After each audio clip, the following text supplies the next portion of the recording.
December 27, 1942. Above the Solomon Islands, somewhere in the endless blue expanse of the Pacific, 28-year-old Takeshi Yamada was about to meet the machine that would haunt him for 40 years.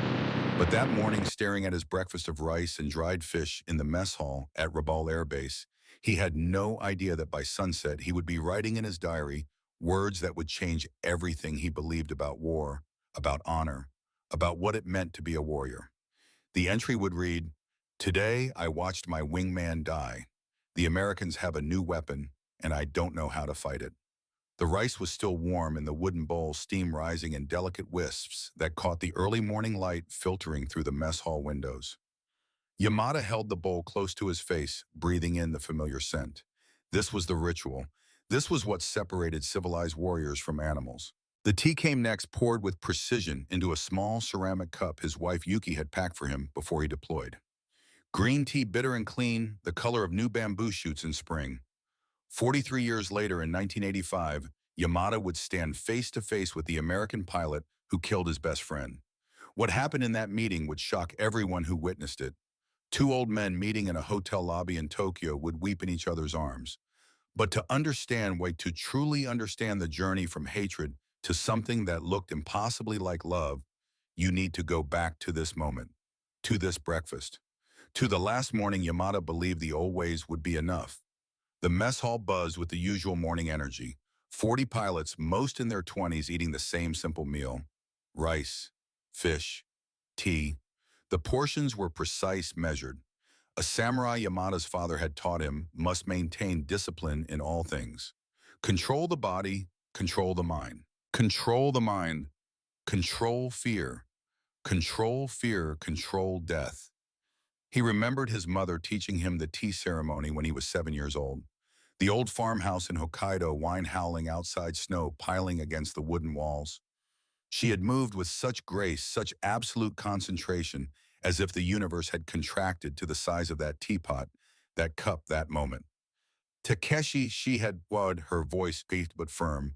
A warrior who cannot pour tea with a steady hand cannot fly an airplane with a steady heart. The American mess halls Yamada knew from intelligence reports were chaos. Men shouting, laughing, wasting food. Mountains of eggs and bacon and bread, more food than anyone could eat, thrown away without thought. Coffee by the gallon, that bitter black liquid Americans seemed to live on.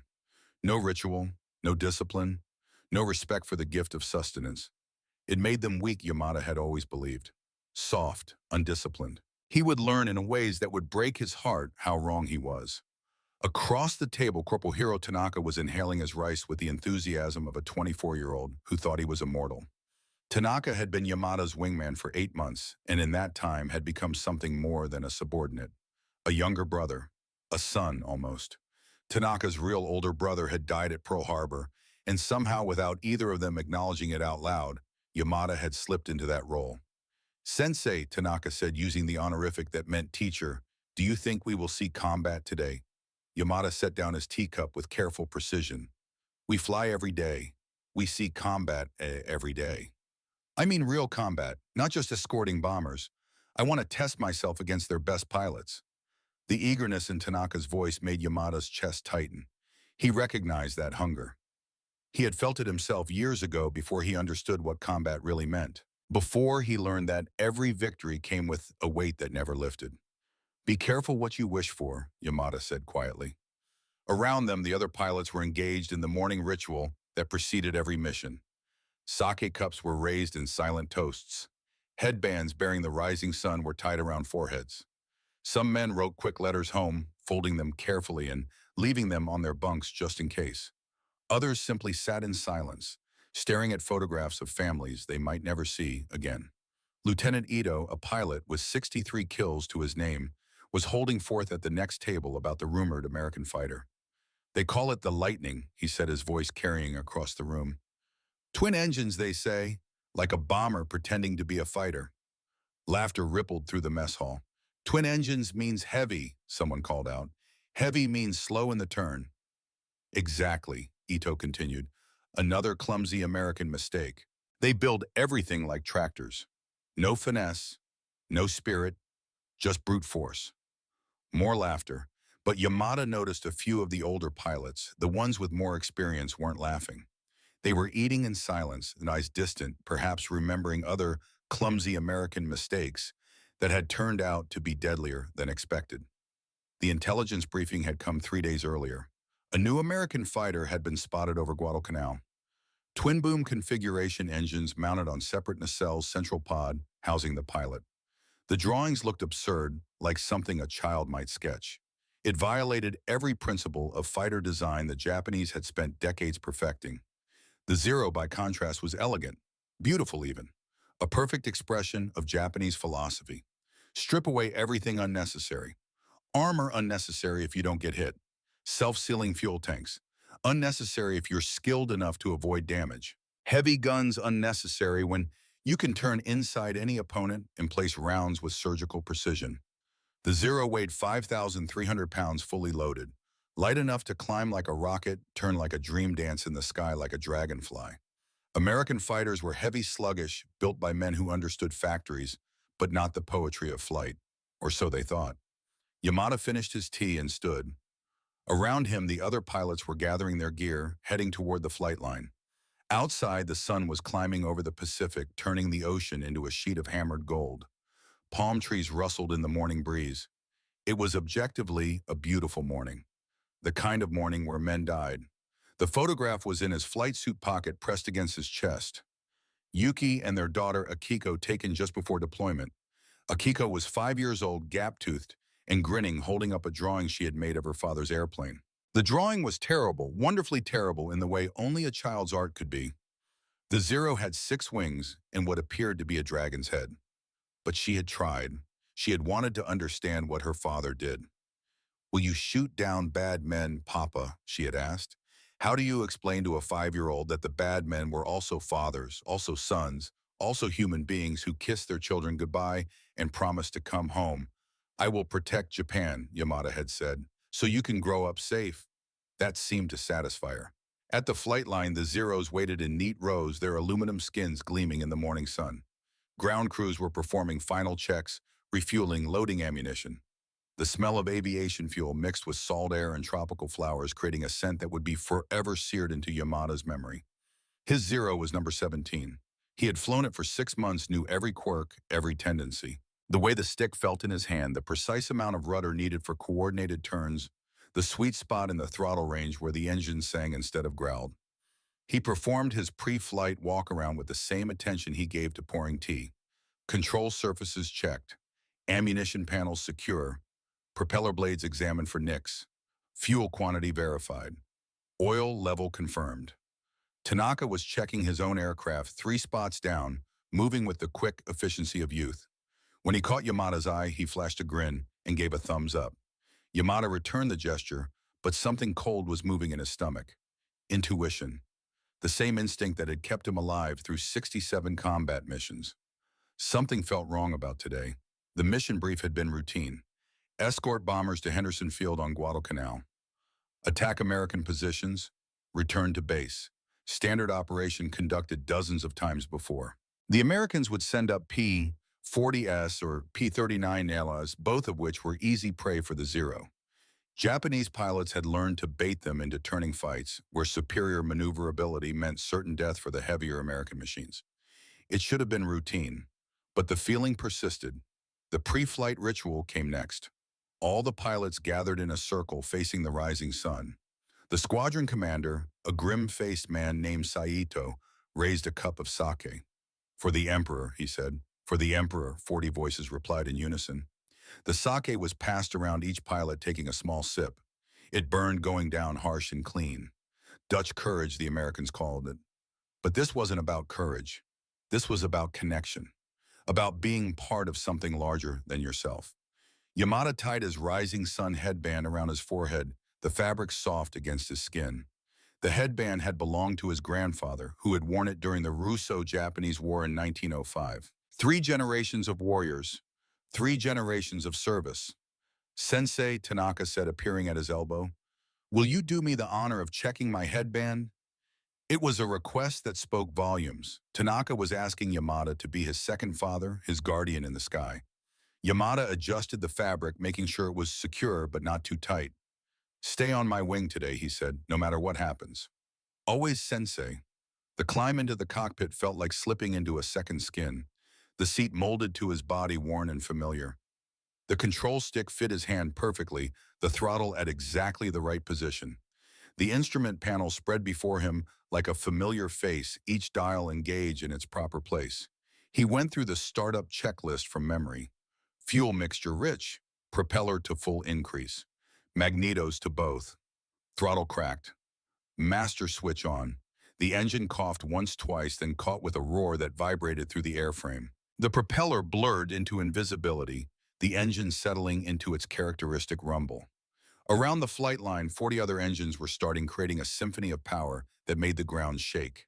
Yamada scanned the gauges. Oil pressure rising, cylinder head temperature in the green, fuel pressure steady. The tower cleared them for takeoff. One by one, the Zeros began rolling, picking up speed, lifting gracefully into the bright morning sky. Yamada waited his turn, watching Tanaka's aircraft take off ahead of him, climbing smoothly. Then it was his turn. Throttle forward. The engine note changed from a rumble to a howl. The Zero accelerated down the dirt strip tail, coming up the world, blurring past his canopy. At exactly the right moment, he eased back on the stick, and the aircraft leaped into the air like it had been waiting to fly all along. Gear up, flaps up. Climbing turned to the southeast, joining the formation that was assembling overhead. 40 Zeros divided into groups, 20 fighters for close escort, 20 more for high cover. Below them, the bombers were lumbering into the air, fat and slow, completely dependent on the fighters for protection. The flight to Guadalcanal would take an hour of formation, flying engines droning the endless Pacific, spreading beneath them in all directions. An hour to think, to remember, to wonder if this would be the day. 6 miles above that formation, invisible and patient, 16 P-38. Lightnings were waiting. Captain James Mitchell, 26 years old, sat in the left seat of his Lightning and watched the sky. He had been airborne for 90 minutes, climbing to altitude, positioning his flight in the perfect intercept point. The twin Allison engines hummed smoothly on either side of his central pod, and their combined 1,600 horsepower, giving him capabilities the Japanese pilots below couldn't imagine. Mitchell had grown up in California, the son of an aeronautical engineer. He had learned to fly at 16, soloed at 17, and was designing aircraft components for Lockheed by the time he was 22. When Pearl Harbor happened, he had enlisted immediately, specifically requesting assignment to the P-38 program. Not because it was glamorous, but because it was effective. The coffee he had drunk at dawn was wearing off, leaving him alert but jittery. It had been terrible coffee, honestly brewed in battered percolators by mess sergeants who measured in handfuls rather than precision. Strong, bitter, harsh. But it was abundant, always available, and it kept you sharp. He checked his fuel gauges. Plenty of gas. The drop tanks under his wings still had fuel, and his internal tanks were 3/4 full. The P-38 had range that Japanese pilots couldn't comprehend. With drop tanks, he could patrol for over 1,000 miles from base fight and return. The Zero, for all its agility, had to stay relatively close to home. Range was power. Range was freedom. Range was the difference between fighting on your terms and fighting on theirs. Major Sullivan, the mission commander, came over the radio. His voice was calm, professional, the voice of a man who had done this 100 times before. All units, this is Hawk Leader. Contacts bearing 180 Angels, 15, approximately 40 miles. Multiple bogeys. Prepare to engage. Mitchell felt his heart rate increase, felt the familiar cocktail of adrenaline and training kick in.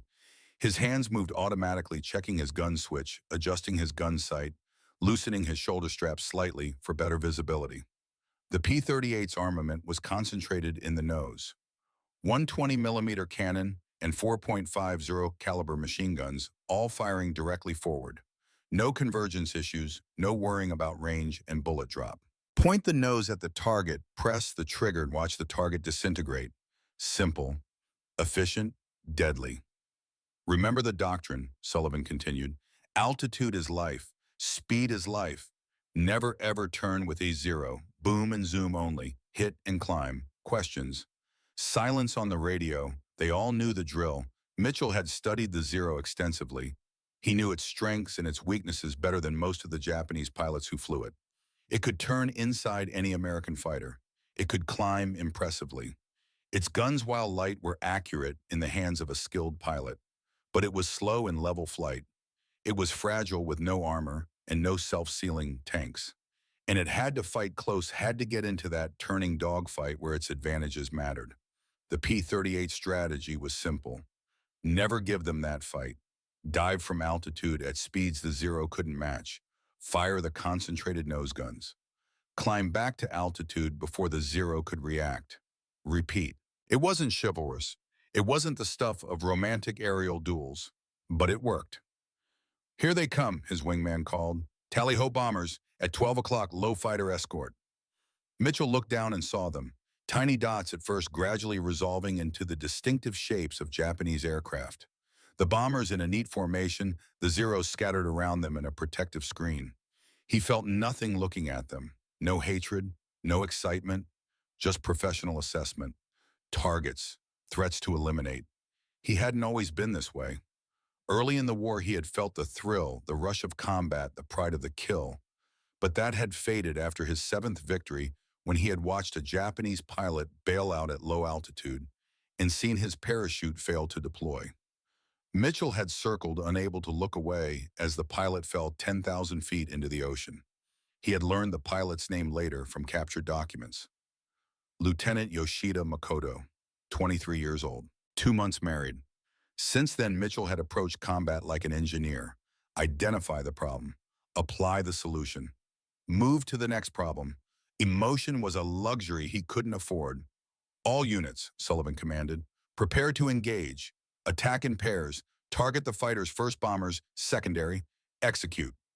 Mitchell pushed the nose down and felt the lightning respond instantly, diving toward the Japanese formation below. The altimeter unwound rapidly. 20,000 feet, 18,000, 16,000. The airspeed indicator climbed. 300 miles per hour, 350, 400. The Zero formation was growing larger in his windscreen. He could see individual aircraft now, could pick out the escorts from the bombers. He selected his target, a Zero slightly outside the formation, exposed, vulnerable. 420 miles per hour now. The controls were getting stiff, with speed requiring real force to move. The lightning was in its element, diving like a missile, gathering energy that the lighter Japanese fighters simply couldn't match. Yamada saw the sun glint first. It was just a flash high, and to the east, the kind of reflection that might be a bird or a cloud or nothing at all. But instinct, that sixth sense that kept pilots alive, made him look harder. More glints, multiple reflections, moving. He keyed his radio. "Attention all aircraft, high contacts, 2 o'clock diving." Even as he said it, he was scanning, trying to identify the threat. And then he saw them. Twin booms, central pods. That bizarre, ungainly silhouette that looked like no fighter he had ever seen. Lightnings. "Break!" he screamed into the radio. "Enemy fighters, break, break!" But it was already too late. The P-38s were among them. Mitchell's gun sight was steady on the Zero, the Pipper tracking the target perfectly as he closed. 1,000 yards, 800, 600. At 400 yards, he pressed the trigger. The nose-mounted guns erupted. The 20mm cannon boomed, sending heavy shells down range. The .50 caliber machine guns created a stream of tracers that converged on the target. The P-38 vibrated with recoil, but the concentrated firepower was devastating. He saw his rounds walk across the Zero's engine, cowling, saw the aluminum skin tear, saw the engine explode in a spray of oil and metal fragments. The canopy shattered. The Zero rolled inverted and began to fall, trailing smoke and fire. Mitchell was already pulling back on the stick, hauling the lightning out of its dive. 7 Gs pressed him into his seat. His vision grayed at the edges. He grunted against the pressure, tightening his abdomen, forcing blood to his brain. The lightning climbed like a rocket, the twin engines pouring out power, carrying him back to altitude in seconds. Below the Japanese formation was chaos. Tanaka never had a chance to react. One moment he was flying steady formations, scanning the sky, feeling invincible in his agile Zero. The next moment, something was screaming down from above, moving faster than anything he had ever seen. He tried to turn into the attack, his training automatic, But the lightning was already past, already firing, already gone. The rounds hit like hammer blows. The instrument panel exploded in his face. The canopy shattered, filling the cockpit with hurricane wind. Pain bloomed in his chest, hot and spreading. He looked down and saw blood. Lots of blood. He tried to key the radio, tried to call for help, but his hand wouldn't work properly. The Zero was spinning now, out of control, falling.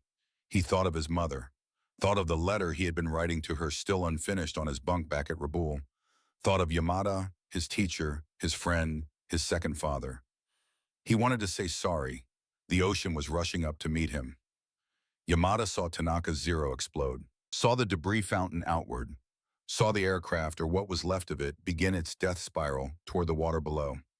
"Tanaka!" he screamed into the radio. No response, just static. He threw his Zero into a violent turn, trying to get to his wingman, trying to do something, anything. But another P-38 was diving toward him now, tracers reaching out. Yamada broke hard, right pulling the stick into his gut, the Zero responding instantly. The P-38's rounds passed behind him, missing by meters. But the lightning didn't follow into the turn. It just kept going, diving past building speed, pulling out far below, then climbing back to altitude before Yamada could even think about pursuit. It was like trying to fight lightning itself. Fast, brutal, gone before you could react. All around him, Zeros were dying.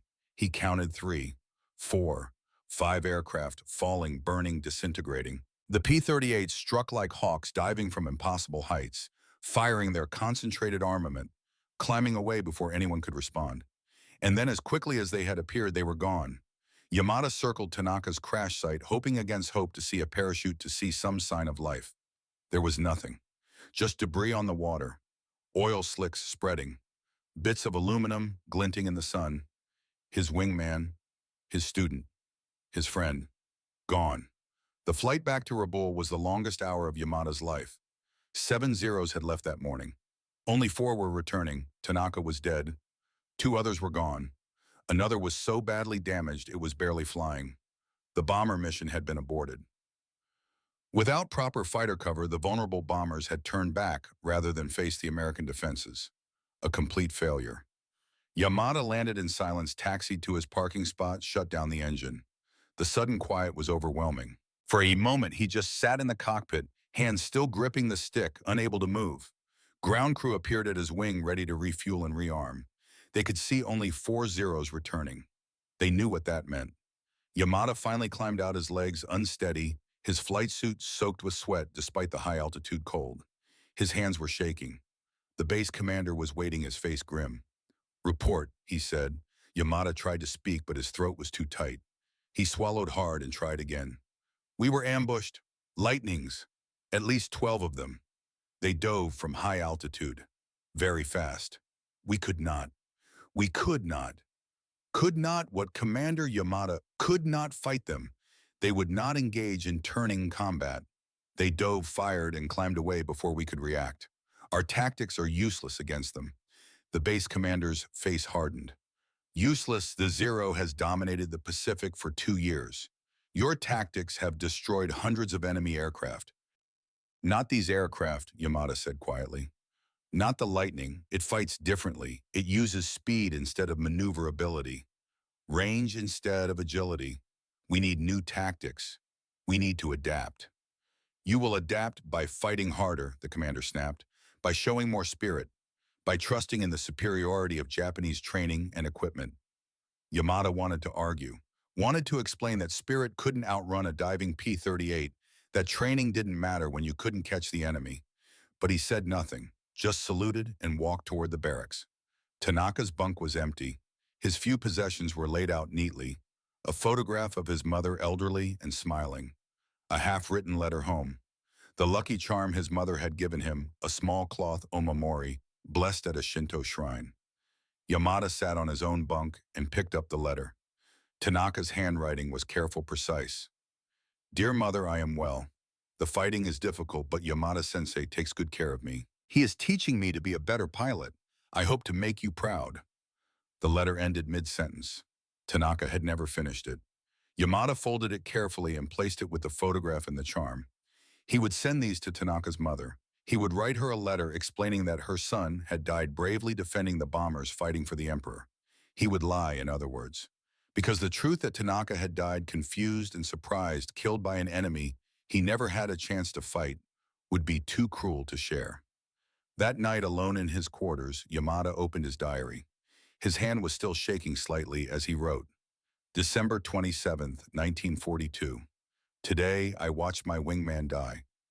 Corporal Hiro Tanaka, 24 years old, killed by American Lightning fighter. We lost 3 aircraft. No American losses. The Lightning is unlike anything we have faced. Fast, heavily armed, using tactics we cannot counter. They refuse to fight on our terms. I do not know how to beat them. I do not know if we can beat them. Tanaka's mother does not yet know her son is dead. I must write to her. What can I possibly say? He set down the pen and stared at the wall. The old ways, the honored traditions, the samurai code, and all of it had been built on the assumption that courage and skill would triumph. That a warrior who trained harder, who fought with more spirit, who embodied the proper values would prevail. But what happened when the enemy simply refused to fight that way? When they used technology and tactics to negate your advantages? When they turned war into a cold calculation of speed and firepower? Rather than a test of martial spirit, Yamada had no answers. 6,000 miles away in a tent on Guadalcanal, Captain James Mitchell was also writing. His hand was steadier, but his thoughts were just as troubled. Mission successful. Intercepted Japanese formation at 0935 hours. My flight destroyed 4 confirmed, 2 probables. No friendly losses. The Lightning performed perfectly. The tactics worked exactly as planned. He paused, staring at the page, then added, I killed a man today, maybe more than one. The first 0 I shot, I saw the pilot clearly for just a moment before his aircraft exploded. Young, maybe younger than me. He probably had a family, a mother waiting for him to come home. He's not coming home because of me. Mitchell set down the pen and rubbed his eyes. Major Sullivan appeared at the tent flap. Good mission today, Hawk. Clean kills. Textbook execution. Yes, sir, Mitchell said. You okay? Fine, sir, just tired. Sullivan studied him for a moment. It gets easier, he said finally. The killing. Eventually you stop seeing them as people and start seeing them as targets. After Sullivan left, Mitchell sat alone in the tent listening to the sounds of the jungle, the distant rumble of artillery, the drone of aircraft engines. He didn't want it to get easier, didn't want to stop seeing them as people. But he suspected Sullivan was right, that eventually he would become the kind of efficient killer the war needed. That the part of him that cared, that felt guilt, that saw the enemy as human, would be buried deep enough that it couldn't interfere with his duty. He pulled out the photograph he carried. His younger sister Mary smiling at the camera, her whole life ahead of her. She was 18 in her first year of college, planning to be a teacher. He was fighting so she could have that future, so she could grow up in a world not dominated by tyranny. The Japanese pilot he had killed today had probably been fighting for the same reason, protecting his own family, his own future. But war didn't care about such symmetries. War only cared about winners and losers. Mitchell put the photograph away and turned off the lamp. Tomorrow he would fly again, would kill again, would move one step closer to becoming the weapon the war demanded. In his barracks at Rabul, Yamada was having the same thought. The war was changing them both, stripping away illusions, forcing them to confront truths they would have preferred to avoid. Neither man knew that 43 years later they would meet in a hotel lobby in Tokyo, that they would shake hands, then embrace, then weep together over the losses they had both endured. Neither man knew that the war would end, but the haunting would continue. Neither man knew that sometimes understanding your enemy is the only path to understanding yourself. But all of that was still decades away. For now, on this December night in 1942, they were simply 2 warriors on opposite sides of a war that neither had started, but both were trapped within. 2 men learning the same terrible lesson, that there are no clean victories, that every kill carries a weight, that the line between hero and killer is thinner than anyone wants to admit.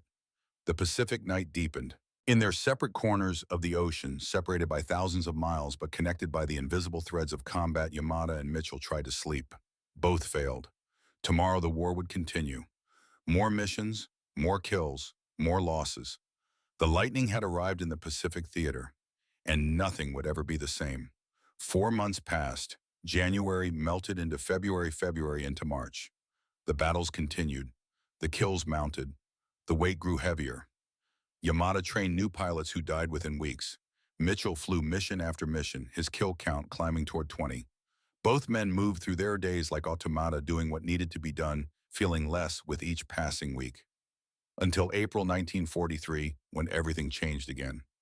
On the morning of April 17th, Mitchell sat in a briefing tent on Guadalcanal, listening to Major Sullivan explain a mission that seemed impossible. "Admiral Hideaki Tanaka," Sullivan said, pointing to a photograph pinned to the map. "Architect of Pearl Harbor, Japan's greatest naval strategist. Tomorrow he'll be flying from Rabaul to Bougainville on an inspection tour." The tent went silent. "We've broken their codes," Sullivan continued. "We know the exact time, route, and altitude. 2 Betty bombers, approximately 60 escorts." Mitchell stared at the map. The route traced from Rabaul to Bougainville, over 400 miles of open ocean, beyond the range of any American fighter, except the Lightning. "This is volunteer only," Sullivan said. "The mission is simple in concept, nearly impossible in execution. Fly over 400 miles at wave-top height to avoid radar. Navigate by dead reckoning with no landmarks. Intercept at exactly 0935 hours. Kill the Admiral. Get home on fumes." Mitchell looked at the other pilots, saw the same calculation in their eyes, the same understanding. This wasn't a combat mission. This was an assassination. "Why?" someone asked. "Because he's irreplaceable," Sullivan said quietly. "Because his death could shorten the war by months, maybe years. Because every day this war continues, more American boys die." Mitchell thought about Mary, thought about all the Marys in America living free because men like him did terrible things in faraway places. His hand went up. "I'm in," he said. After the briefing, Sullivan pulled Mitchell aside. They walked to the edge of the airfield, looking out over the Pacific.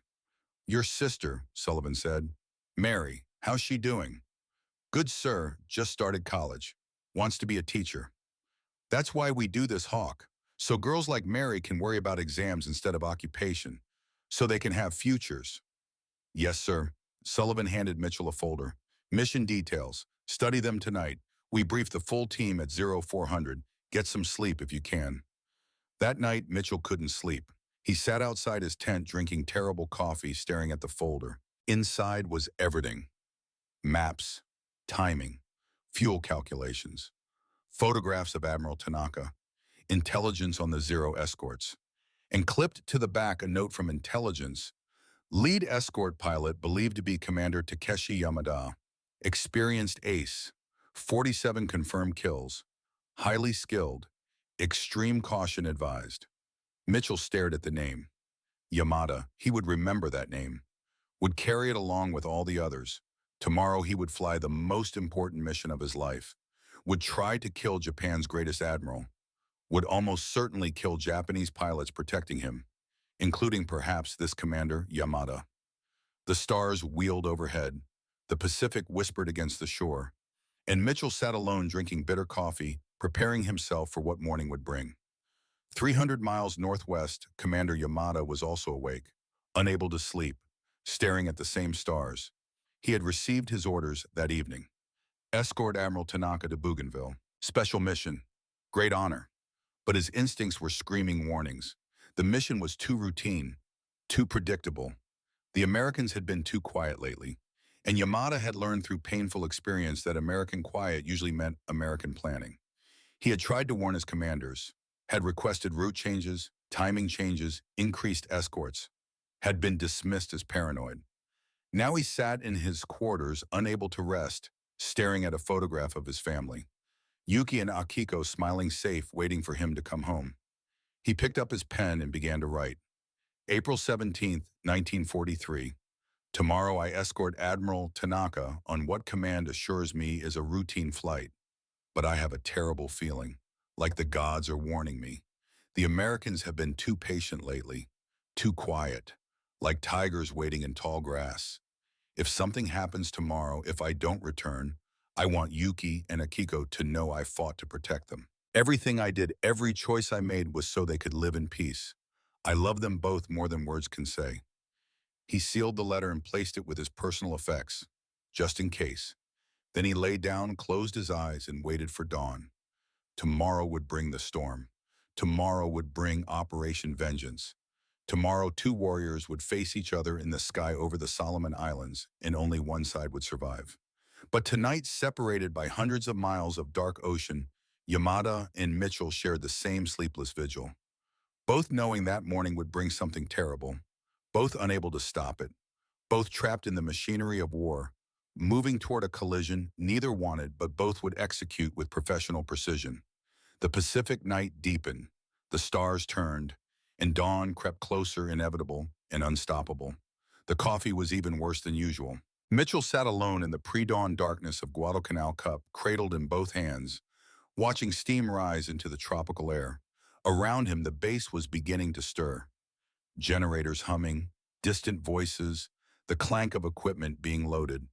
But for now, in this brief window before the killing began, there was only Mitchell and the coffee and the weight of what was coming. April 18th, 1943, the day everything would change. He had been drinking this same terrible coffee for 4 months now, brewed in a battered percolator that had probably seen service since the First World War, measured by a mess sergeant whose idea of precision was, looks about right. It was bitter, harsh, almost undrinkable. But it was hot, it was plentiful, and in the peculiar mathematics of war that made it precious. Major Sullivan emerged from the operations tent moving with the careful deliberation of a man who hadn't slept. He poured himself a cup and sat down across from Mitchell without speaking. For several minutes, they just sat together. Two warriors sharing the silence that only other warriors truly understood. The silence of men about to do something that would haunt them forever, but doing it anyway because it needed to be done. "You ready for this?" Sullivan finally asked. Mitchell considered the question. Was he ready to fly 1,000 miles over enemy territory? Ready to assassinate Japan's greatest military mind? Ready to kill anyone who tried to stop him? "Yes, sir," he said. Sullivan nodded slowly. "Your sister, Mary, she's at college now, right? Studying literature?" The question caught Mitchell off guard. "Sir, just remembering why we do this," Sullivan said quietly, "so girls like Mary can worry about books instead of bombs, so they can have futures worth living." Mitchell thought about Mary's last letter, full of ordinary complaints about cafeteria food and difficult professors and plans for summer break. Normal, peaceful, free. That's what he was fighting for. That ordinary peace. "Yes, sir," Mitchell said again. The briefing tent filled slowly as other pilots arrived. 18 in total, all volunteers, all flying P-38 Lightnings. The best pilots in the squadron. The men who would either make history today or die trying. Sullivan stood at the front, a map of the Pacific spread behind him, showing a route of almost absurd audacity. "Gentlemen," he began, "today we execute Operation Vengeance." He pointed to the map. Guadalcanal to Bougainville, 435 miles each way, over open ocean with no landmarks for navigation except the sun and their instruments. At precisely 0935 hours, Admiral Hideaki Tanaka will be flying from Rabaul to Bougainville. We've broken their codes. We know his exact route, altitude, and timing. Sullivan let that sink in.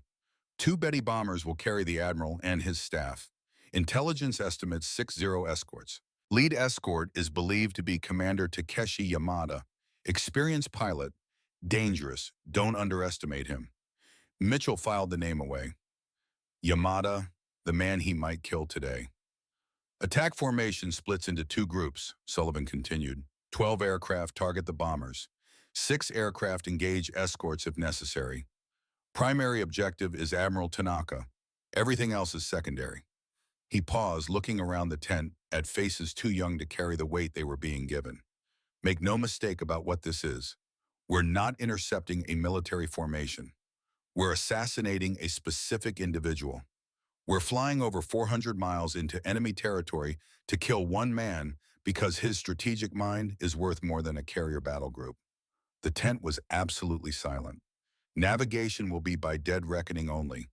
We fly at wave-top height to avoid radar. No radio communication until contact. If anyone gets separated, you're on your own. The math is tight. We'll have perhaps 10 minutes over target before fuel forces us home, and gentlemen, even then we'll be running on fumes. One of the younger pilots raised his hand. Sir, what about the escorts, the Zeros? Sullivan's voice went hard. Anyone protecting that bomber becomes a legitimate target. No hesitation, no mercy. This is bigger than individual pilots. This is about winning the war. Mitchell thought about the Japanese pilots who would be escorting Admiral Tanaka. Young men probably, skilled certainly, just doing their jobs, protecting their commander, following orders. They would be dead by noon. And Mitchell felt nothing about it. Or rather, he felt something so carefully compartmentalized that it might as well be nothing. 4 months of combat had taught him to lock away the human parts of his enemies and focus only on the tactical problems they represented. It was the only way to function. The mission briefed out. The pilots filed toward the flight line where 18 P-38 Lightnings waited in the pre-dawn darkness. Dawn was breaking, painting the sky in shades of orange and pink that were almost painfully beautiful. Mitchell climbed into his Lightning, settling into the cockpit that had become more familiar than his own bed. The pre-flight checks were automatic now, muscle memory built through hundreds of hours. He looked at the photograph clipped to his instrument panel. Mary smiling confident, free. Everything he was fighting for compressed into one image. The twin engines started with their characteristic roar. The propellers spun up. The whole aircraft vibrated with barely contained power. At exactly 600 hours, 18 P-38, Lightnings rolled down the runway and lifted into the morning sky. 300 miles to the northwest, Commander Takeshi Yamada was going through his own pre-flight ritual. The tea ceremony had become even more important to him since Tanaka's death 4 months ago. The careful precision of heating water, measuring tea pouring with absolute attention to the form. It was a way to impose order on chaos, to create a moment of peace before facing the violence that had become his daily existence. He knelt in his small quarters, the tea set before him, moving through the ritual his mother had taught him decades ago. The steam rising from the cup, the bitter green scent, the warmth spreading through his hands. In 4 months he had aged years. The other pilots saw it in his face, the new lines around his eyes, the gray appearing at his temples, the weight of command, of survival, of watching students die. He had trained 12 new pilots since Tanaka's death. 7 were already gone. The knock on his door was sharp military. Commander Yamada, you're needed for briefing. The briefing room was crowded with pilots, most of them painfully young. Yamada recognized the signs now. The false bravado masking fear. The nervous energy. The eagerness to prove themselves that would get most of them killed within weeks. Among them was Lieutenant Kenji Sato, 22 years old, fresh from the flight academy, with barely 70 hours of training. Sato had been assigned as Yamada's new student 2 weeks ago. We have a special mission today, the operations officer announced. Admiral Hideaki Tanaka will be flying from Rabaul to Bougainville for an inspection tour. 6 of our best pilots will provide escort. Yamada's instinct, the same instinct that had kept him alive through 93 combat missions, started screaming warnings. Sir, he said carefully, I recommend we change the route or timing. This flight is too predictable, too routine. The operations officer frowned. The Admiral's schedule is already set. Your job is to protect him, not question the planning. With respect, sir, the Americans have been intercepting our communications. If they know the Admiral's schedule, this becomes an ambush waiting to happen. The Americans don't have the range to intercept over Bougainville. Their fighters can barely reach Guadalcanal. You're being paranoid, Commander. But Yamada's instinct wouldn't be silenced. Please, sir, at minimum, increase the escort. Send 20 fighters, not 6. 6 experienced pilots are sufficient. You're the most skilled aviator in this command. If you can't protect 1 bomber with 5 other Zeros, perhaps you should reevaluate your capabilities. The rebuke stung, but Yamada pressed on. Sir, I respectfully request permission to speak privately. Denied. The mission proceeds as planned. Dismissed. After the briefing, Sato approached Yamada with the eager enthusiasm that made Yamada's heart hurt. Sensei, this is a great honor. Escorting the Admiral himself. Yamada looked at his student. Sato had his mother's lucky charm, an omamori blessed at a shrine hanging from his flight suit. His face was open, trusting, certain that his teacher would keep him safe, just like Tanaka had been. Sato, Yamada said quietly, Today I need you to follow my instructions exactly. No improvisation, no heroics. You stay on my wing, and if I tell you to run, you run. Understood. The confusion on Sato's face was painful to see. Run, but Sensei samurai don't run. Living samurai protect their country longer than dead ones, Yamada said. Promise me. Yes, Sensei, I promise. At the flight line, Yamada performed his walk around with the extra care, checking every rivet, every control surface, every gauge. The Zero was in perfect condition, as always. But perfect condition wouldn't matter if his instinct was right. The other escort pilots were joking relaxed. They saw this as a routine mission, an honor certainly escorting the great Admiral Tanaka, but routine nonetheless. Yamada saw it differently. He saw a trap. He just didn't know when it would spring. The two Betty bombers carrying the Admiral and his staff lumbered into the air, heavy and slow. The 6 Zeros climbed to escort altitude, taking positions around the vulnerable bombers. Yamada positioned himself and Sato slightly high and to the rear where they could see threats developing. The morning was crystalline perfect. Clear skies, calm air, unlimited visibility. Perfect ambush weather. Mitchell and his flight were 50 feet above the Pacific, racing northwest at 300 miles per hour. The ocean was a blur beneath them, the twin engines, roaring salt spray occasionally resisting his windscreen. Navigation was all on Sullivan. He had calculated heading airspeed and time with obsessive precision. They had to arrive at exactly 9:35 a.m. at a specific point over the ocean, where Admiral Tanaka's flight path would intersect with theirs. Missed by even a few minutes or a few miles and the entire mission would fail. Mitchell checked his fuel gauge for the 20th time. The drop tanks were still feeding, but he was burning fuel at an alarming rate. The math was going to be very close. His mind wandered as the flight continued. Thought about the Japanese pilots escorting the Admiral. They were just doing their jobs, protecting their commander, following orders, like he was doing. The difference was he knew it was an ambush. They didn't. That felt wrong somehow, dishonorable. But honor was a luxury in war. Effectiveness was what mattered. If killing one admiral could save thousands of American lives, end the war sooner, bring everyone home faster, then honor was a price worth paying. At least that's what Mitchell told himself. Sullivan's voice crackled over the radio. All units 20 minutes to intercept point. Prepare to climb on my mark. 20 minutes until they would pop up from wavetop altitude to attack height. 20 minutes until Mitchell would try to kill an admiral and anyone protecting him. His mouth was dry despite the coffee. His hands were steady on the controls, but his heart was hammering. This was it. The biggest mission of the war. Maybe the biggest mission of his life. Yamada saw them first. It was 9:34 a.m. The flight to Bougainville had been uneventful, almost boring. The other pilots had relaxed into the routine of formation flying, the hypnotic drone of engines, the endless blue stretching in all directions. But Yamada never relaxed. His eyes constantly scanned. Above, behind the sun quadrant, where attackers like to hide. And that's where he saw the glints. Multiple reflections of sunlight on metal high and to the east. Too many to be random. Too organized to be anything but aircraft. His blood turned to ice. All units, he transmitted, his voice sharp and urgent. High contacts, 2 o'clock diving. Many aircraft. Even as he said it, he was identifying them. The distinctive twin boom silhouette. The speed of their dive. Lightnings. At least a dozen. And they were already committed to their attack. Break, Yamada screamed. Sato, break right now. But there wasn't time. The lightnings were already among them, moving at speeds that seemed impossible, their concentrated nose armament already firing. Mitchell's gun sight was steady on the lead Betty bomber. Sullivan had the second Betty. The plan was brutally simple.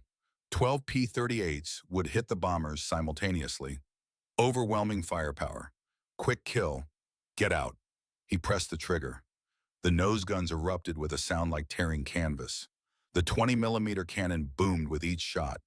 The 450 caliber machine guns created a stream of tracers that converged perfectly on the Betty's fuselage.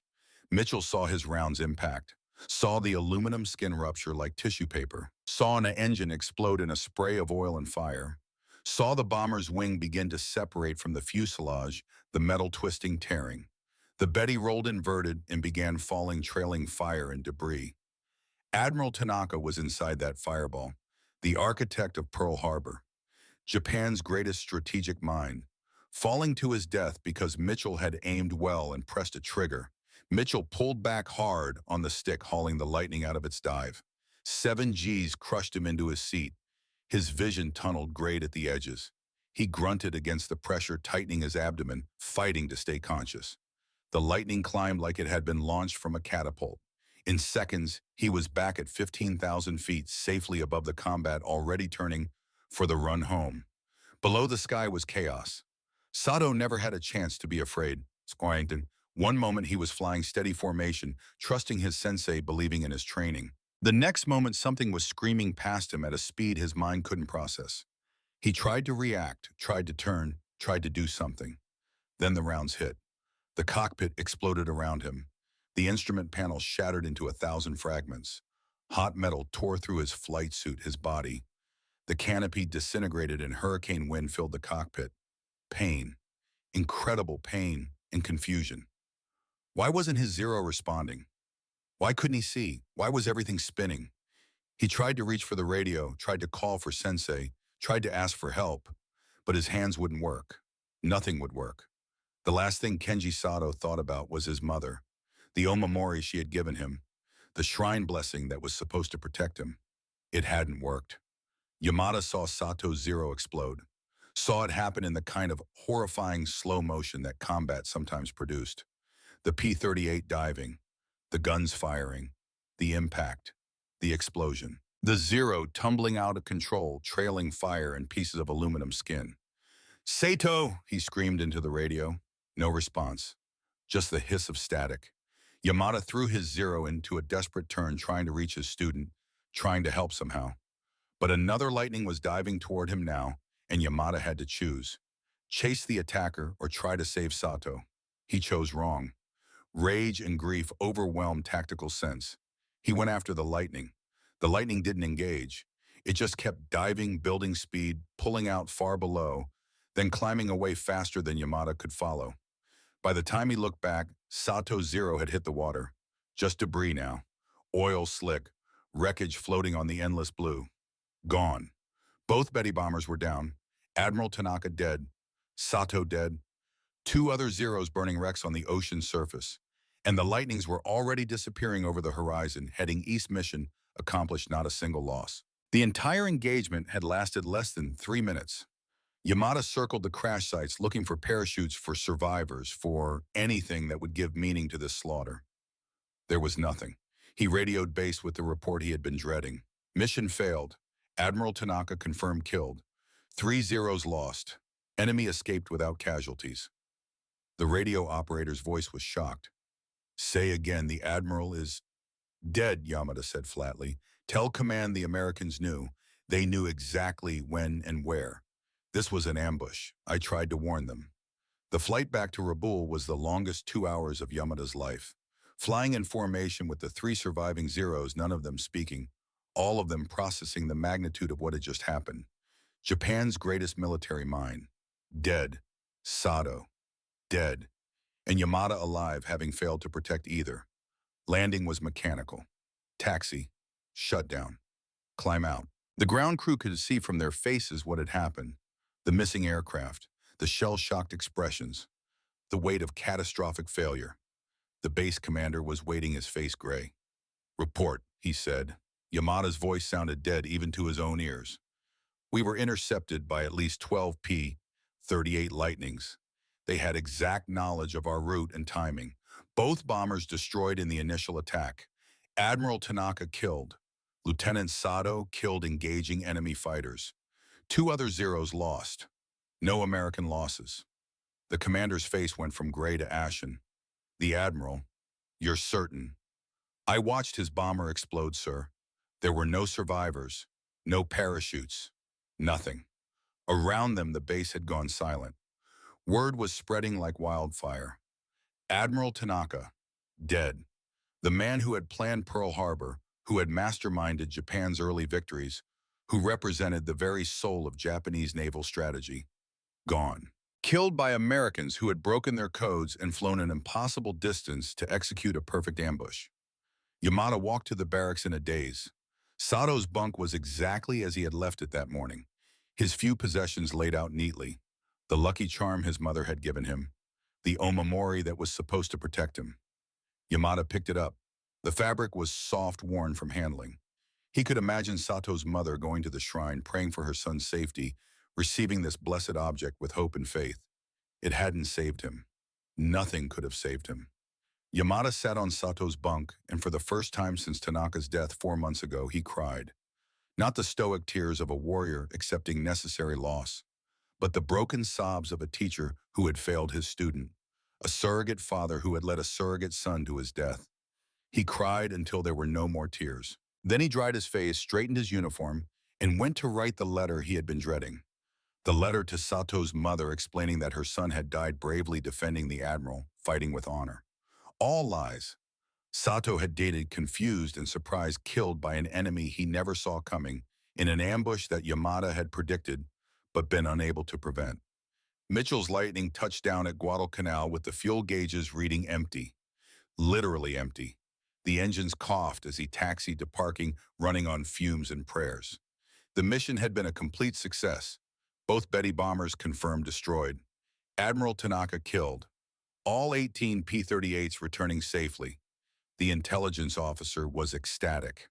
Radio intercepts confirm it. Admiral Tanaka is dead.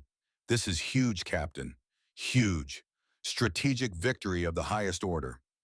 Mitchell nodded, feeling nothing. Sullivan appeared grinning wider than Mitchell had ever seen. Perfect execution, Hawk. Absolutely perfect. The Admiral never knew what hit him. No, sir, Mitchell agreed. He didn't. Later, alone in his tent, Mitchell wrote in his journal, killed Admiral Tanaka today. Also killed at least one escort pilot. Young, judging by the way he flew. Inexperienced. He chased me when he should have protected the bombers. Rookie mistake. It got him killed. He paused, pen hovering over paper. I wonder if he had someone waiting for him. Someone who will get a letter saying he died bravely. Someone who will never know he died because I was faster, better trained, and flying a superior aircraft. Someone who will think it was honorable. Mitchell closed the journal and stared at the tent ceiling. Somewhere in Japan, someone's son wasn't coming home. Someone's student. Someone's friend. Because Mitchell had done his job well. He should feel proud. The mission had been historically significant.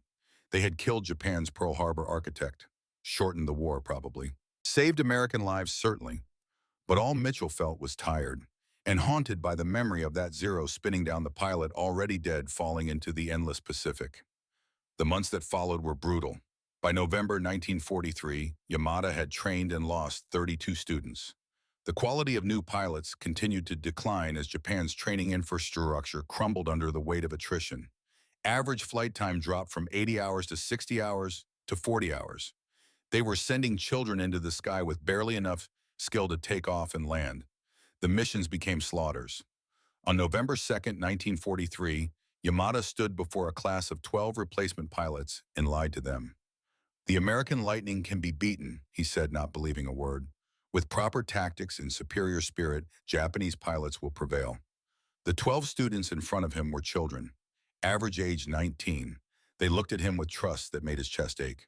They were cannon fodder, and everyone knew it except them. After class, Yamada returned to his quarters.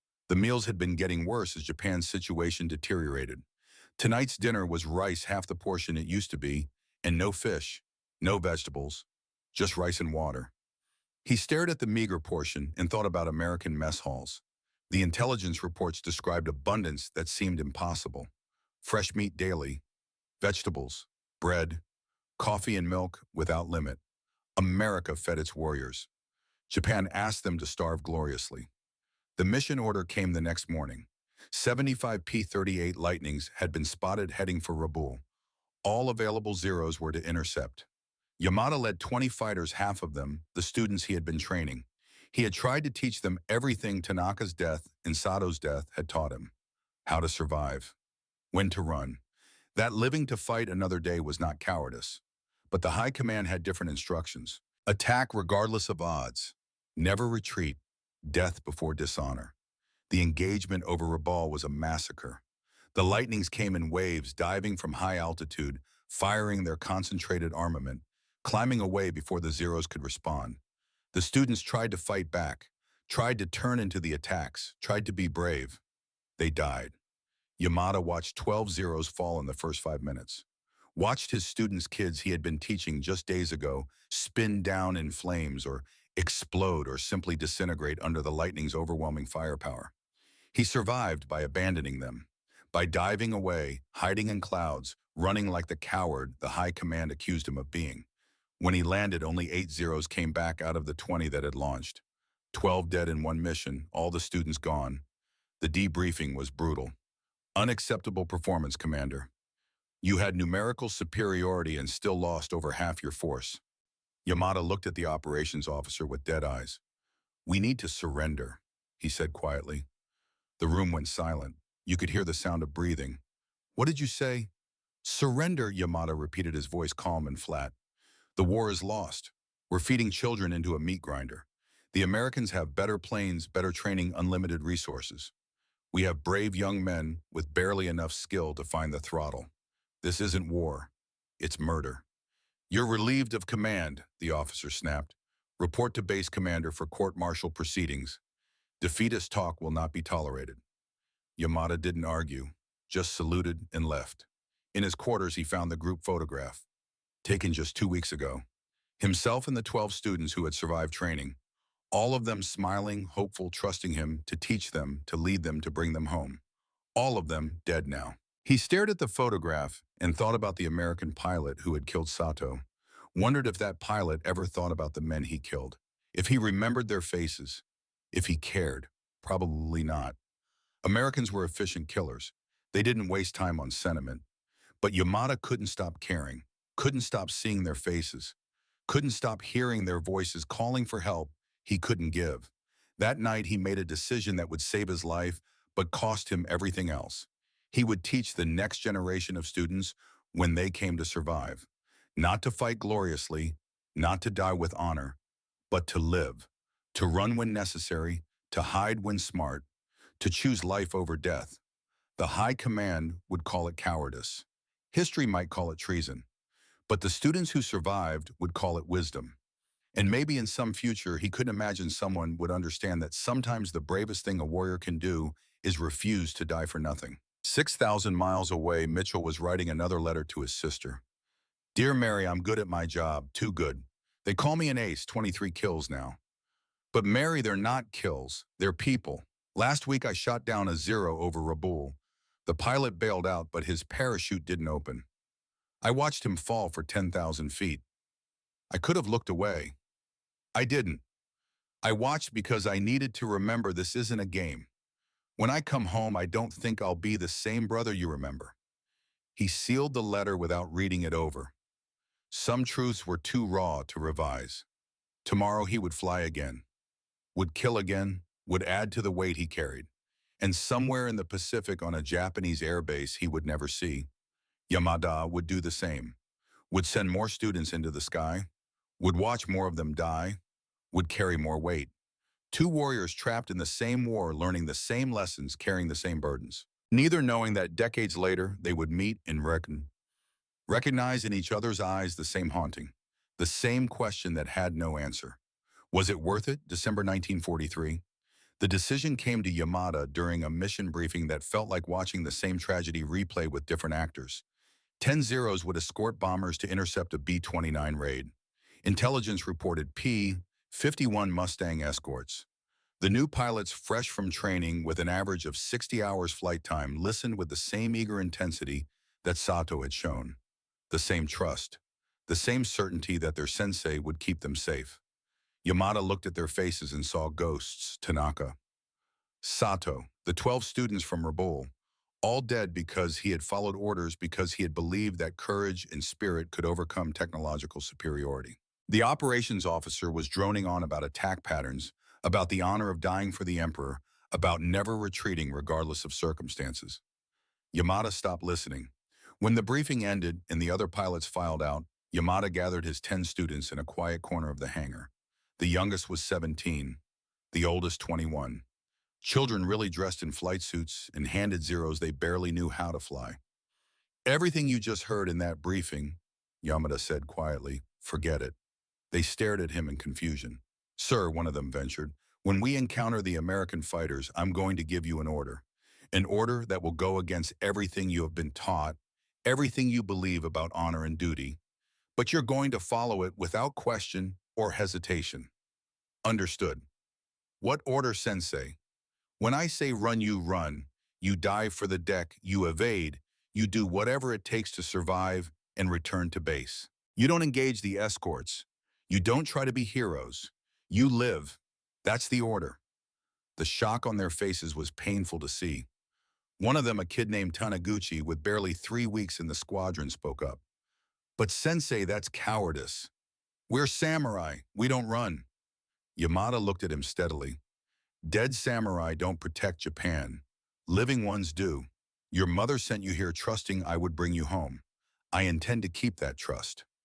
The operations officer said never retreat, another student protested.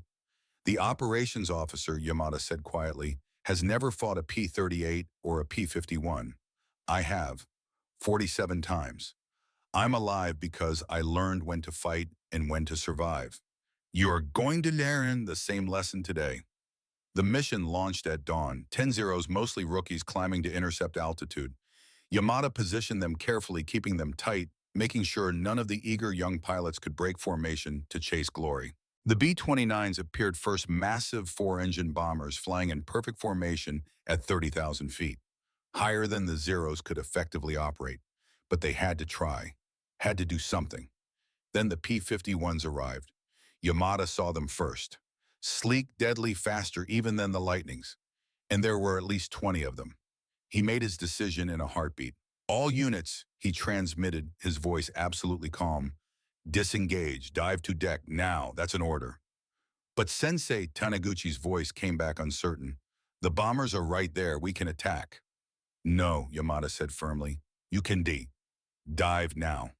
For a terrible moment, he thought they wouldn't obey. Thought they would choose honor over survival, death over life. Then one by one the Zeros nosed over and dove. The P-51s chased for a while, but Yamada led his students through a series of evasive maneuvers, using clouds and terrain, staying low where the heavier American fighters had less advantage. After 15 minutes, the Mustangs broke off pursuit to return to the bombers. All 10 Zeros landed safely at base, the first time in months that a mission had returned with 0 casualties. The operations officer was waiting on the flight line, his face purple with rage. You abandoned the mission, he screamed at Yamada. You let the bombers through unopposed. You're a coward and a disgrace. Yamada climbed out of his cockpit slowly. Behind him, 10 young pilots were drafting the same. 10 boys who would see their mothers again. 10 families who wouldn't receive letters of condolence. Yes, sir, Yamada said quietly. I abandoned the mission. I saved 10 pilots instead. You dishonored Japan. Yamada looked at the operations officer, at this man who sent children to die from the safety of an office, and felt something break inside him. Not his spirit, his fear. 10 mothers still have sons tonight, he said. That's honor enough for me. You'll be court-martialed for this. Executed for cowardice in the face of the enemy. Perhaps, Yamada agreed, but they'll be alive. The court-martial never happened. Japan was running out of experienced pilots too quickly to waste one on principle. Instead, Yamada was demoted, publicly shamed, and reassigned to training duties. He didn't care. The 10 students he had saved that day would survive the war. All 10 of them. And they would carry with them the lesson that survival was not cowardice, that protecting those you were responsible for mattered more than abstract concepts of honor. 3 months later, in March 1944, one of those students brought Yamada something that would change everything. Airman Koji, the youngest of the group at 17, had been on patrol when he encountered a downed B-29 crew. The American airmen had bailed out over Japanese-controlled territory, their parachutes landing them in a jungle clearing miles from any help. Standard procedure was immediate execution of captured air crews, especially B-29 crews who were bombing Japanese cities, killing civilians. But Koji remembered Yamada's lesson, that the enemy were people too, that mercy mattered. He had taken the Americans prisoner instead of killing them, had marched them back to base where they were being held for interrogation. One of the Americans, a young pilot barely older than Koji himself, had tried to give Koji something, A bribe, perhaps, or a desperate attempt to buy favor. It was a chocolate bar. Koji didn't know what to do with it, so he brought it to Yamada. The American pilot, Koji explained, he kept trying to give it to me, saying, please, please. I think he wanted me to take it, so I did, but sensei, I don't know what it is. Yamada stared at the chocolate bar. It was in a wrapper printed with English words he couldn't read, but he knew what it was. Intelligence reports had mentioned that American soldiers carried chocolate in their survival kits. It's food, Yamada said. A sweet. Americans eat it. Should I throw it away? Yamada thought about the American pilot, young, scared thousands of miles from home. His bomber shot down his crew, captured facing an uncertain fate. And his instinct, his desperate attempt to connect with his captors, was to offer food, to share what little he had. There was something profound in that gesture, something that spoke to a common humanity that propaganda tried to deny. No, Yamada said, share it with the others, the students you flew with that day. That evening, 11 Japanese pilots sat in a barracks room and tasted chocolate for the first time. The wrapper peeled away to reveal dark brown squares that smelled sweet and rich. Yamada broke off a piece and put it in his mouth. The taste was overwhelming. Sweet, yes, but complex. Rich and smooth, melting on his tongue, flooding his senses with a richness he had never experienced. In a nation where sugar was rationed to near non-existence, where every meal was rice, and whatever protein could be scrounged, this single piece of chocolate was a revelation. This was what American soldiers carried as standard rations. This abundance, this richness given to ordinary men as routine. Japan was feeding its warriors on rice and patriotism. America was feeding its warriors on chocolate and coffee and steaks and whatever else they wanted. The chocolate, Yamada realized, was not just food, it was a message. It said, we have so much that we can give this to our soldiers without thinking. We are so wealthy, so powerful, so confident that we waste more than you have. But it was also a message of something else. The American pilot facing death or imprisonment had still tried to share, had still tried to connect, had still recognized a common humanity. Sensei, Taniguchi said quietly, his mouth still full of chocolate, if this is what they give their soldiers every day, how can we win? Yamada had no answer. 4 months later, on August 15, 1945, Emperor Hirohito's voice came over the radio. A voice none of them had ever heard before. The voice of a living God speaking to his people for the first time in history. The war was over. Japan had surrendered. Yamada sat in the barracks with his surviving students, listening to the Emperor's words, and felt something he hadn't felt in years. Relief. It was over. The killing was over. The waste was over. They had survived. Around him, some of the pilots were crying. Some sat in stunned silence. Some looked angry, betrayed, ready to continue fighting. But Yamada felt only the weight lifting, the terrible burden of sending children to Dien, of watching students fall, of carrying ghosts finally easing. Sensei, Koji asked, his voice small, did we fail? Yamada thought about that question. They had lost the war, lost millions of people, lost cities to firebombing and atomic weapons, lost their empire, their pride, their certainty. But 10 students sitting in this room had survived. 10 boys would go home to their families. No, Yamada said finally, we didn't fail. We survived. That's success enough. The journey home took 3 weeks. Trains that barely ran, roads destroyed by bombing, a country in ruins. When Yamada finally reached the small farm in Hokkaido, where his family lived, it was late September. The rice harvest was underway, the fields golden in the autumn sun. His daughter Akiko was standing in the yard. She was 8 now, no longer the gap-toothed 5-year-old he remembered. Taller, more serious, wearing the same determined expression her mother had. She stared at him as he walked up the path, this strange old man in a worn uniform. Akiko, he said, it's Papa. I've come home. She didn't recognize him. 3 years. He had left when she was a small child. He returned looking 50 instead of 32. Then her mother, Yuki, appeared in the doorway. She knew him immediately. Her hand went to her mouth. Tears started falling. Takeshi, she whispered. And then Akiko understood.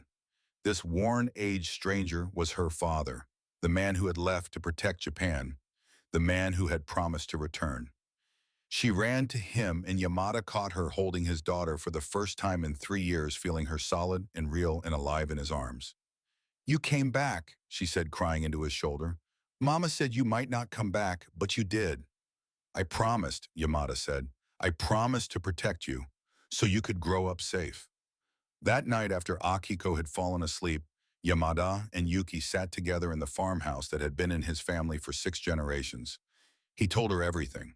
Tanaka, Sato, the students, the lightning, the chocolate, the decision to save instead of sacrifice. "They called me a coward," he said quietly. "And they were right. I chose survival over honor. I taught students to run instead of fight. Everything a samurai is supposed to reject." Yuki took his hand. "You brought yourself home. You brought those students home. There's no dishonor in that. The other officers think so." "The other officers," Yuki said firmly, "can go to hell." Yamada started laughing. He couldn't help it. After 3 years of death and loss and impossible choices, his wife's profanity was the most wonderful thing he had ever heard.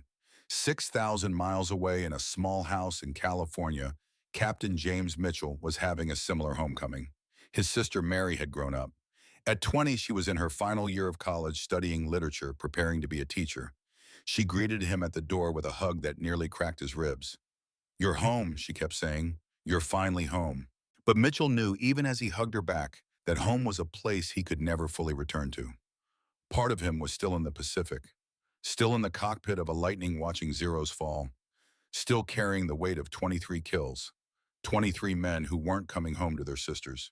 He took a job with Trans World Airlines flying commercial routes, teaching people to fly safely. But at night, the dreams came, zero after zero falling, burning the pilots visible for just a moment before impact. Mary noticed. "You're different, Jimmy. Quieter. Sadder." "I've seen things, Mary, done things. Things I can't talk about." "Were you brave?" Mitchell thought about that question. About diving on unsuspecting enemies. About using superior technology and tactics to kill men who never had a chance. About efficiency over honor. "I was effective," he said finally. "I don't know if that's the same as brave." The years passed. Yamada rebuilt his life as a farmer and teacher, writing a book about his experiences that became required reading in post-war Japan's self-defense force. Mitchell flew passenger planes across America, bringing people safely home, trying to balance the scales. Neither talked about the war publicly. Neither sought glory or recognition. Both carried their ghosts in silence. Until 1983, when a letter changed everything. Mitchell was 66 years old, retired from T-WWII, living quietly in San Diego. The letter came from a U.S.-Japan reconciliation program inviting American veterans to meet their former enemies in a spirit of healing and understanding. Included was a list of Japanese pilots willing to participate. One name jumped out at him, Commander Takeshi Yamada, retired. Mitchell stared at that name for a long time. Yamada, the pilot who had been escorting Admiral Tanaka during Operation Vengeance, the commander who had lost his student that day. Mitchell had learned Japanese after the war, had read Yamada's book, had learned about the students, about the chocolate, about the decision to save instead of sacrifice. He sat down and wrote a letter, crossed it out, started again. The words wouldn't come right. How do you apologize for killing someone's student 40 years ago? How do you explain that you remember, that you care, that you've been haunted too? The final version was simple. Dear Commander Yamada, my name is James Mitchell. On April 18, 1943, I participated in Operation Vengeance. I believe I may have killed your student during that mission. I'm sorry. I know sorry means nothing after 40 years. But I wanted you to know I remember him. I remember all of them. If you're willing, I'd like to meet, to talk, to try to understand. Respectfully, James Mitchell, Captain U.S. Air Force, retired. He mailed it before he could change his mind. 3 weeks later, a response arrived. Captain Mitchell, I will meet you. Not for revenge, not for closure, but to understand, were you also haunted? Did you also wonder if there was another way? Come to Japan. We will talk. Yamada. In October 1985, Mitchell flew to Tokyo on a commercial flight, sitting in tourist class, his hands sweating despite the air conditioning. The hotel was a traditional Japanese inn, all wood and paper screens and careful simplicity. Yamada was waiting in the lobby. Mitchell recognized him from photographs. 69 years old now, his hair completely gray, his face deeply lined. But his eyes were sharp, intelligent, seeing everything. They stared at each other across the lobby. Two old warriors meeting for the first time. Two men who had spent 42 years carrying the same burden. Mitchell moved first, crossing the lobby with his hand extended in the American gesture of greeting. Yamada bowed the Japanese gesture of respect. They looked at each other, caught between two cultures, two ways of acknowledging connection. Then Yamada took Mitchell's hand and shook it. Firm grip, a pilot's hand, still strong, despite age. Captain Mitchell, Yamada said in careful English. Welcome to Japan. Commander Yamada, Mitchell replied. Thank you for agreeing to meet.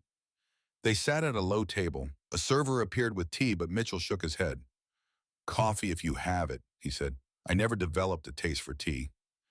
Two coffees, Yamada told the server in Japanese. Then to Mitchell, I learned to drink coffee after the war. It reminds me of you, of all of you, of what we were fighting. The coffee came, weak and bitter, honestly, not very good. But they both drank it. I need to know, Mitchell said finally. The pilot I killed that day, April 18th, was his name Sato? Yamada's hand trembled slightly, coffee cup shaking. How did you know? I read your book, learned Japanese so I could understand. Sato Kenji, 22 years old, from Kyoto. You were his teacher. You remembered him, Yamada said, and there were tears on his face now. After all these years, you remembered. I remember all of them, Mitchell said. 18 faces. I learned their names later when I could. Your name, too. I'm sorry I killed your student. I'm sorry I taught him to chase you, Yamada replied. I knew it was suicide, but I hadn't learned yet that survival is also honor. They talked for hours about the war, about the losses, about the choices that still haunted them, about the weight they had both carried. At one point, Yamada pulled out a photograph, the group photo from 1944, himself and 8 students all smiling. This is Sato, he said, pointing to a young man in the front row, and these are the 8 I saved by teaching them what you would call cowardice. Mitchell stared at the photograph, his breath caught. This one, he said, pointing to a young pilot, third from the left. I shot him down. May 1944 over Rabaul. I've been carrying his face for 41 years. No, Yamada said quietly. Taniguchi survived the war. He's alive. A businessman in Osaka now. Has 3 grandchildren.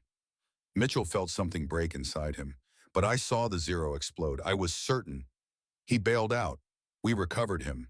You destroyed the plane, but he survived. Mitchell started crying. He couldn't help it.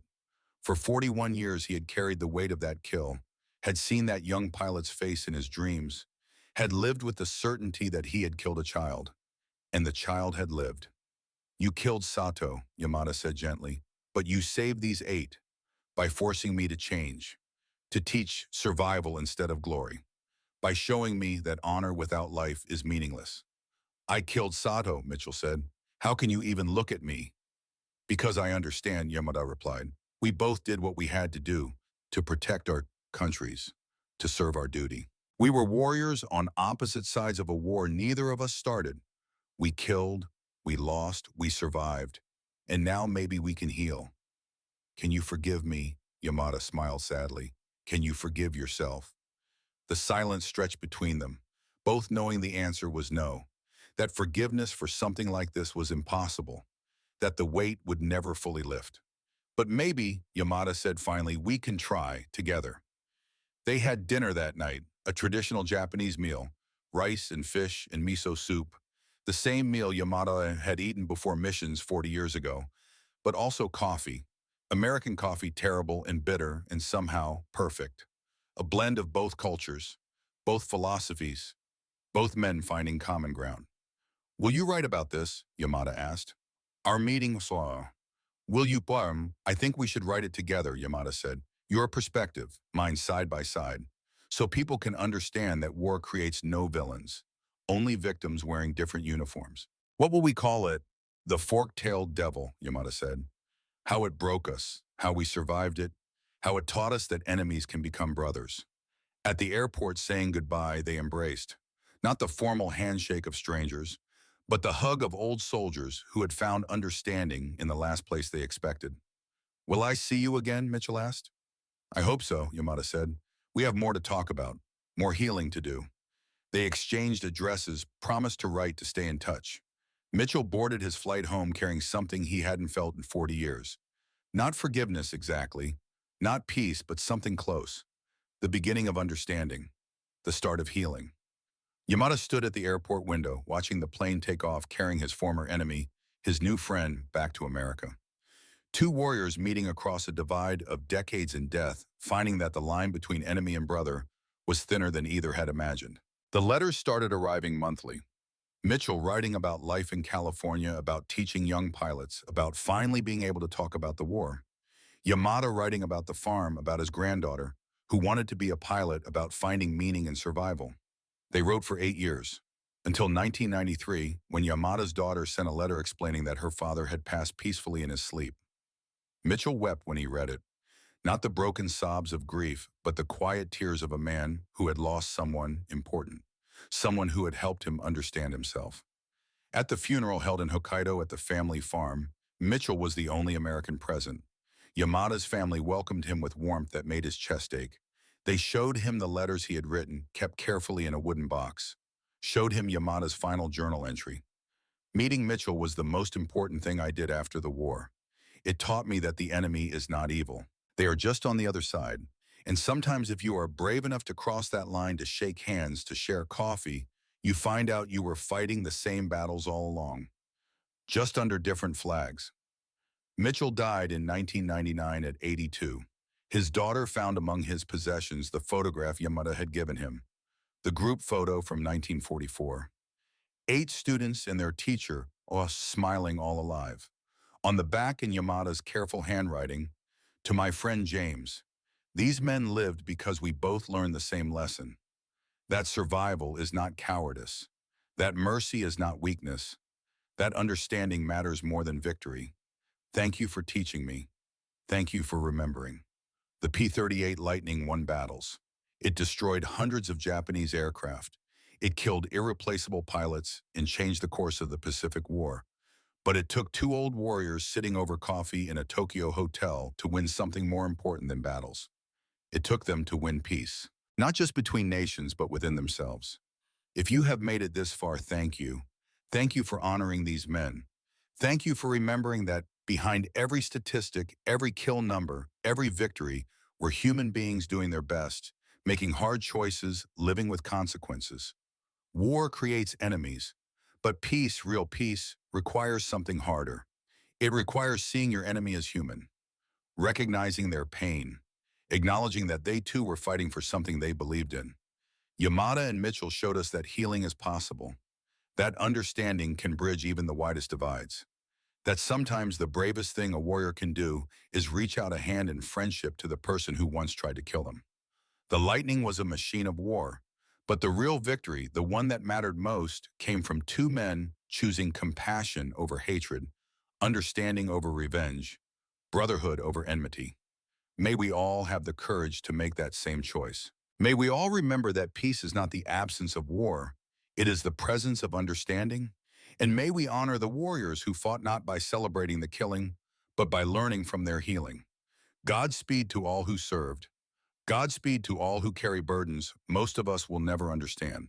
And Godspeed to all who choose, despite everything, to reach across the divide and shake hands with yesterday's enemy. That is the real victory. That is the real honor. That is the real peace.